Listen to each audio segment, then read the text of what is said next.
In the news, resident doctors NARD raise alarm over threat to call off strike. In Easter message, Bishop Kukah lament over those fueling banditry. NTS civil society leader Innocent Chukwuma dead. And COVID vaccine, 7 reported dead in UK after receiving AstraZeneca vaccine. And to sport, AFCON, Rufai optimistic about Super Eagles on 2022 AFCON. Details coming up shortly.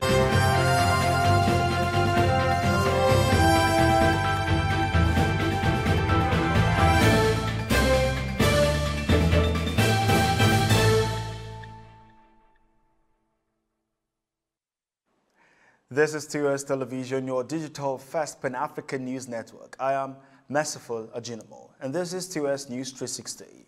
Just 4 days into the nationwide strike, the National Association of Resident Doctors, NARD, raised alarm that it is facing threat by some government agencies. The body said the threat was for it to call off this ongoing strike.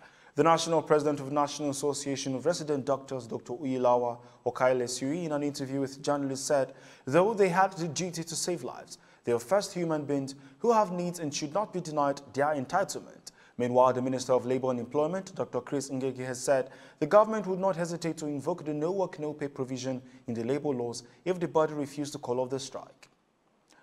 And Socio-Economic Rights and Accountability Project, SERAP, has instituted a legal action against President Muhammadu Buhari over his failure to probe allegations that over 3 million of public funds meant for the Federal Ministry of Health, teaching hospitals, medical centers, and National Food Drug Administration and Control are missing, mismanaged, diverted, or stolen, as documented in recently released 2018 audit report by the Office of the Auditor General of the Federation. The suit is coming in as the controversy of President Buhari's travel to London for medical checkup builds up. In the suit, SERAP is arguing that corruption in the health sector aggravates inequality in already unequal and unfair political, social, and economic environment. And the Catholic Bishop of Sokoto Diocese, Bishop Matthew Kukah, have blamed those in power for the increase in cases of banditry, kidnapping, terrorism, and armed robbery in the country. He said this in his 2021 Easter message titled, "Before Our Glory Depart" on Sunday. The bishop also expressed concern over the killings of security operatives and helplessness of the citizens. The bishop stressed that retired military and intelligence officers lament over what has become of their glorious profession as they watch the humiliation of our military personnel. And former President of the Senate, Senator David Mark, as well as former Deputy President of the Senate, Senator Ike Ekweremadu, have facilitated with Nigerians to celebrating Easter. The former told Nigerians to imbibe the culture of religious tolerance and peaceful coexistence in order to actualize development for the good of all. Mark further stated that religion should ordinarily be the solution for peace, good neighborliness, and development, rather than the later-day version. Ekweremadu on his part regretted that the country had seriously retrogressed because love had waxed cold in the country. One of Nigeria's civil society leaders, Innocent Chukwuma, has been reported dead. According to his close friends, he was diagnosed with acute myeloid leukemia, an aggressive cancer of the blood. Chukwuma founded and led the Clean Foundation to promote public safety, security, and accessible justice in West Africa. He dies at age 55 in the evening of April 3rd. This is your digital first Pan-African news network, TOS Television. You're watching News 360. More stories after the break. Do stay.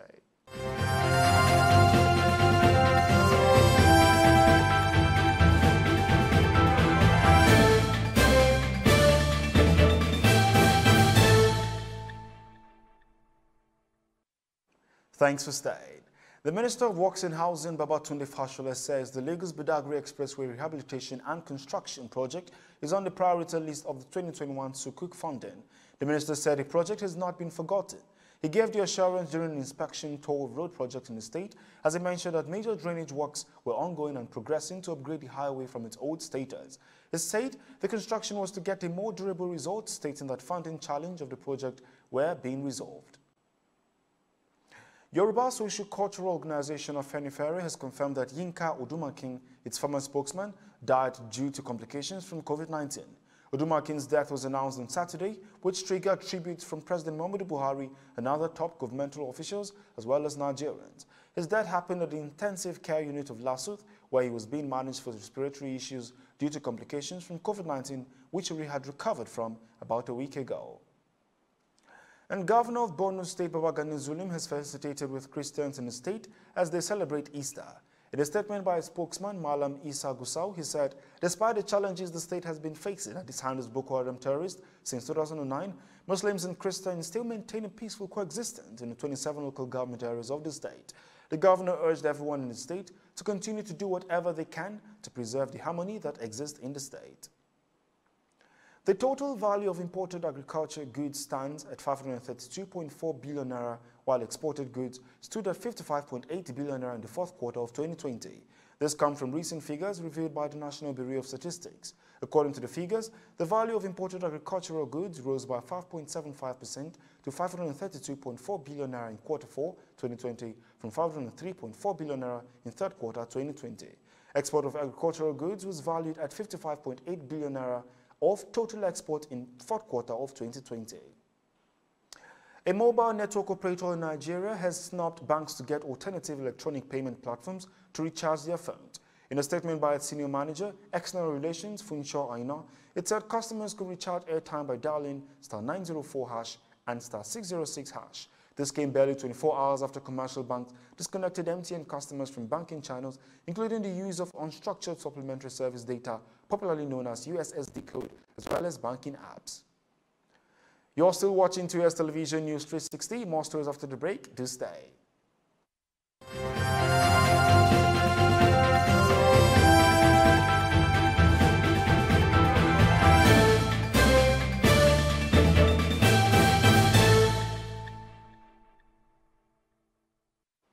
Welcome back.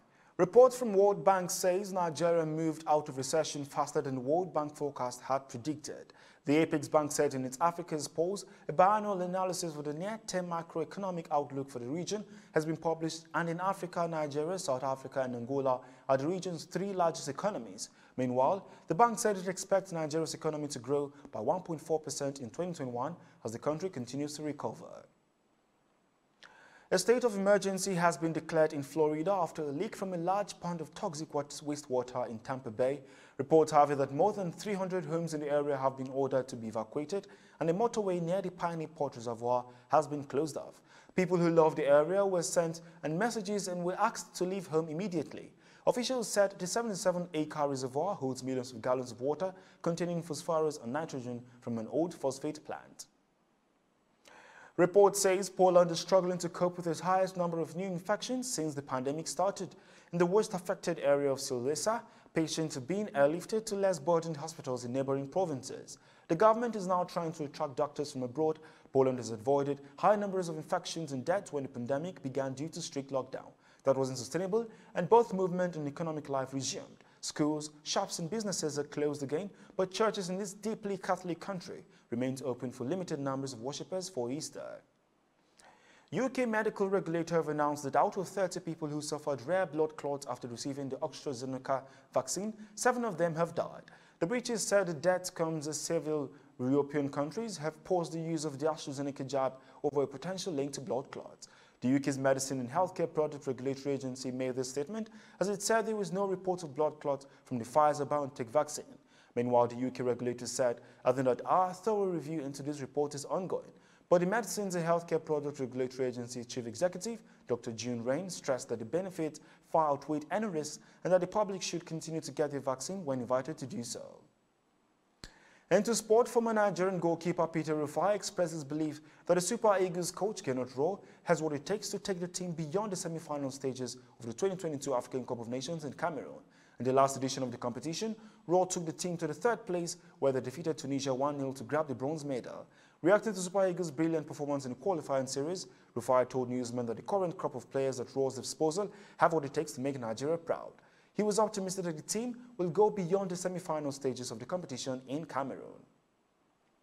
And that is 2S News 360 on your digital first Pan-African News Network. For more updates, visit www.tostvnetwork.com. Do follow and like 2S TV Television on Facebook, Twitter, and Instagram. And remember to subscribe on YouTube. Stay with us and enjoy more programs. I am Merciful Ajinamo. Thanks for watching.